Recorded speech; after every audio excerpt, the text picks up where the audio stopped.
Bonjour à tous, bienvenue pour ce 4e épisode des Kesako Data. Je me présente, Stéphane Verdier, directeur du pôle Data Management chez Quenzeo. Aujourd'hui, je vais vous parler des erreurs à éviter sur un projet Master Data Management. Dans cet épisode, nous allons faire un rappel de l'épisode 3 sur le Master Data Management, aborder et détailler les 7 points suivants. Les erreurs à éviter sur la qualité des données, les erreurs à éviter sur le positionnement du MDM, surtout en début de projet, les erreurs à éviter sur le format pivot dans les échanges, les erreurs à éviter sur la supervision, les erreurs à éviter sur le périmètre initial du projet, c'est-à-dire le MVP, les erreurs à éviter sur la définition du projet et qui y participe, et enfin, les erreurs à éviter sur le manque d'expertise sur les sujets MDM.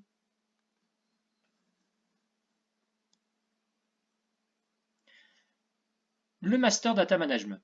Dans cette partie, nous allons répondre aux questions suivantes. Qu'est-ce que le Master Data Management? Quel est l'objectif du Master Data Management? Quel est l'écosystème d'un Intelligent Data Hub?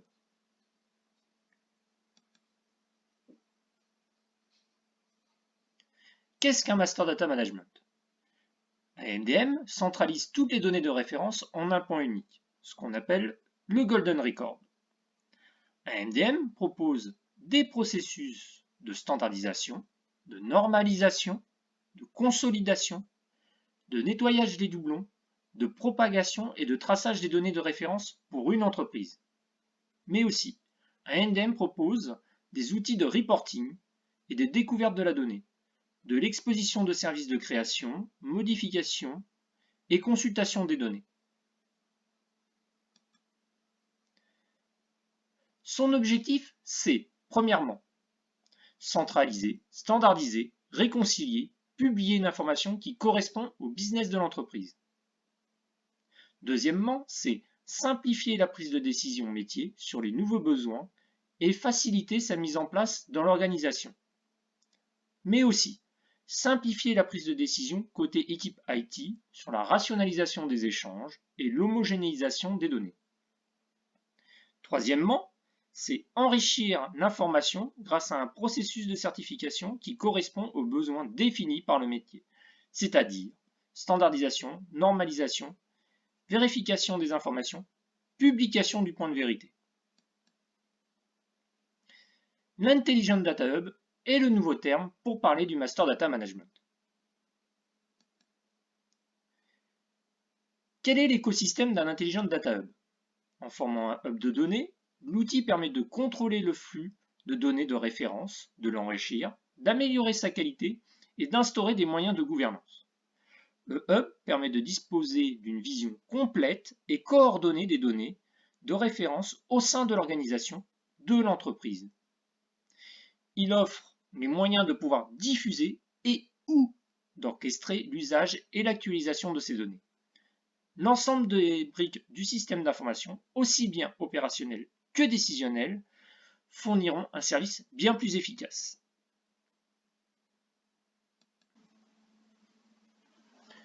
Dans cette partie, nous allons voir les erreurs à éviter et les conseils sur la qualité des données.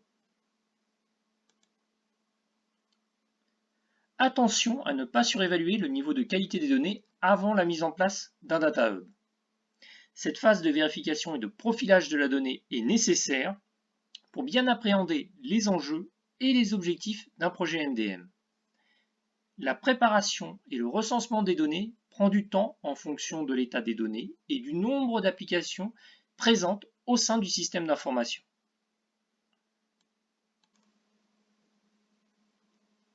Certains éditeurs proposent un module Discovery qui permet de vérifier la qualité de la donnée en injectant celle-ci dans des tables. Ce module fait gagner énormément de temps et centralise toutes les informations. Si ce module n'existe pas pour vérifier la donnée, l'utilisation d'outils de BI ou spécialisés dans la gouvernance de données pourront répondre à ce besoin.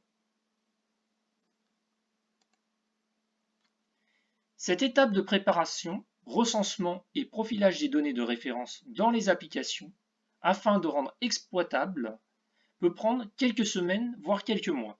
c'est un chantier à mener en parallèle d'autres sujets, mais à prendre en compte dès le démarrage du projet, afin de ne pas rater la date de mise en production du MDM. Le positionnement de l'UMDM. Dans cette partie, nous allons voir les erreurs à éviter et les conseils. Attention à ne pas positionner le Data Hub sur le chemin critique du projet de restructuration ou d'amélioration du système d'information. Dans un premier temps, le MDM doit être placé en mode esclave. Celui-ci n'échangera pas les informations en temps réel. C'est une architecture de consolidation avec un couplage lâche dit asynchrone. Les applications doivent continuer d'échanger entre elles sans que le référentiel n'entrave les échanges. Pour détailler un peu plus l'architecture de consolidation, les informations transitent des applications vers le Data Hub grâce à des ETL ou des batchs. C'est un traitement asynchrone qui peut être déclenché plusieurs fois dans une journée. En revanche, les données ne transitent pas du Data Hub vers les autres applications, ce qui laisse un déphasage des données entre applications, mais cela n'entrave pas les échanges existants entre celles-ci.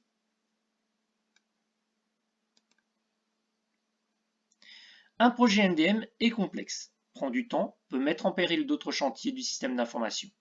Les échanges interdépendants avec le DMDM doivent donc avoir une attention particulière en termes d'architecture. Lorsque le projet est bien avancé, l'architecture à mettre en place sera de type transactionnel. Les applications n'échangent plus directement entre elles, mais passent par le Data Hub qui va diffuser les informations de référence certifiées du MDM.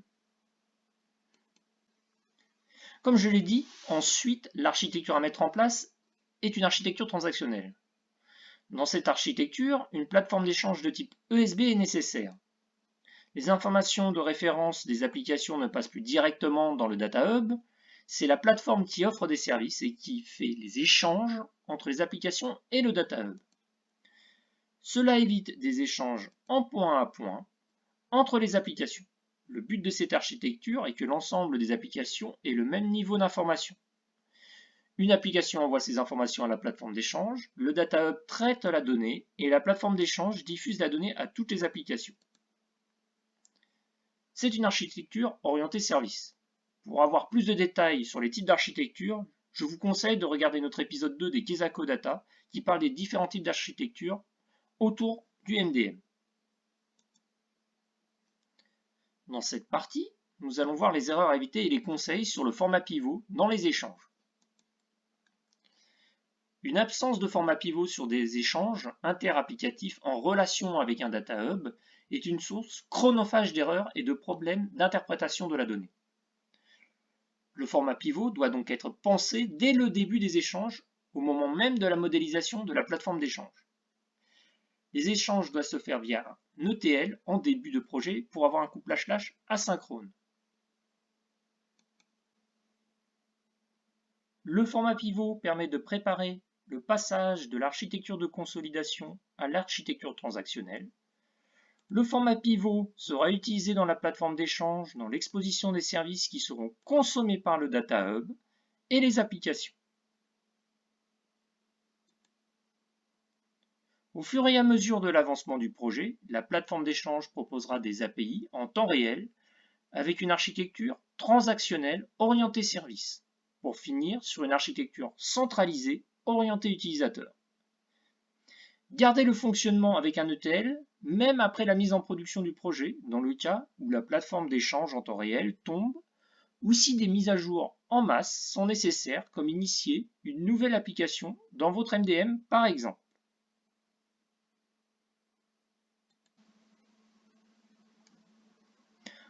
En résumé, premièrement, échanger via un ETL. Deuxièmement, démarrer le développement de la plateforme d'échange en temps réel et publier les API de consultation des données du MDM en mettant en place les premiers éléments de supervision. Troisièmement, les applications qui doivent interagir avec le MDM doivent commencer à appeler les API de consultation exposées par la plateforme avant de créer des informations dans ces applications. Dans cette partie, nous allons voir les erreurs à éviter et les conseils sur la supervision. En parallèle de la plateforme d'échange, la supervision des échanges doit débuter, avec les métriques et les KPI qui vous feront gagner énormément de temps, gagner de la visibilité sur l'avancement du projet et donner des données quantifiées à la direction ou au sponsor. Cette étape est nécessaire au projet et est bien trop souvent réalisée à la fin du projet. Ne surtout pas faire cela, car en fin de projet, ce n'est pas cela qu'attendent les sponsors. La supervision des données doit être réalisée, premièrement, dans les applications sources, deuxièmement, dans les applications cibles, troisièmement, dans la plateforme d'échange et quatrièmement, dans le Data Hub. C'est pourquoi il faut faire attention à ne pas sous-estimer les délais de mise en place de cette étape.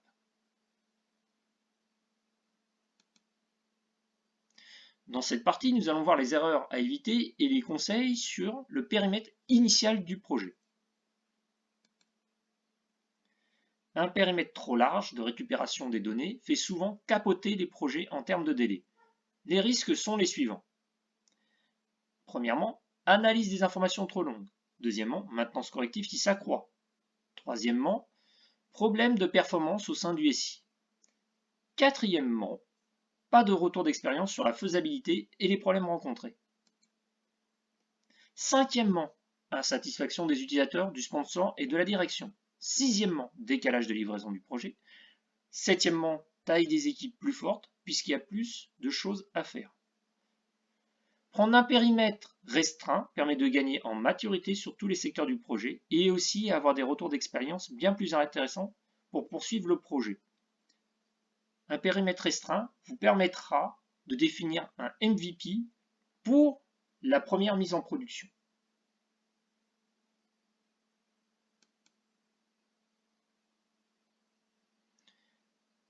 La définition du projet et qui y participe. Dans cette partie, nous allons voir les erreurs à éviter et des conseils.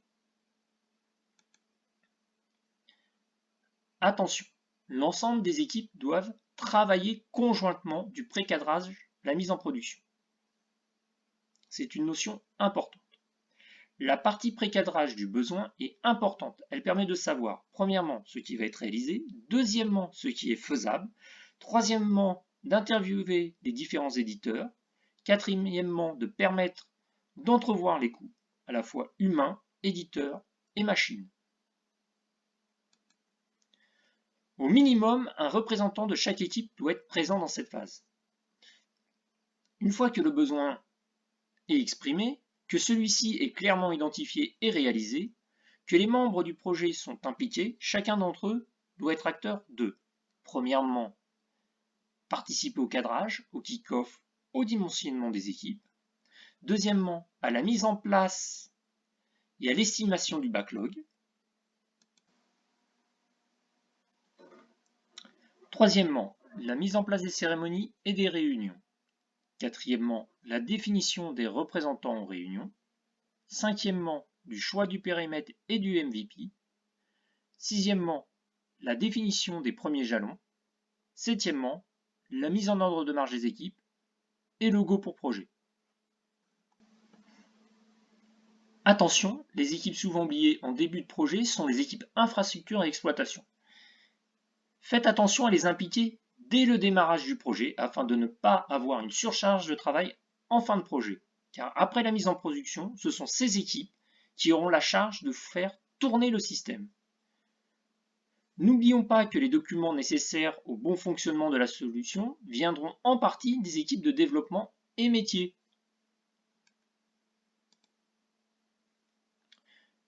Dans cette partie, nous allons voir les erreurs à éviter et les conseils sur le manque d'expertise.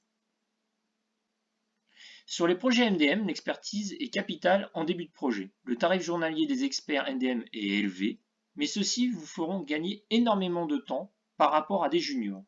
Et à la fin du projet, les experts n'auront pas coûté si cher que cela dans la balance. Bien sûr, au fur et à mesure du projet, le besoin sera moindre et les experts seront remplacés par des juniors pour la mise en place du paramétrage.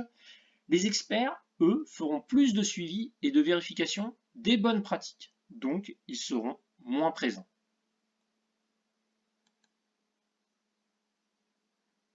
Ne pas oublier la montée en compétence des équipes internes à l'entreprise sur le projet. Cela prend un temps non négligeable.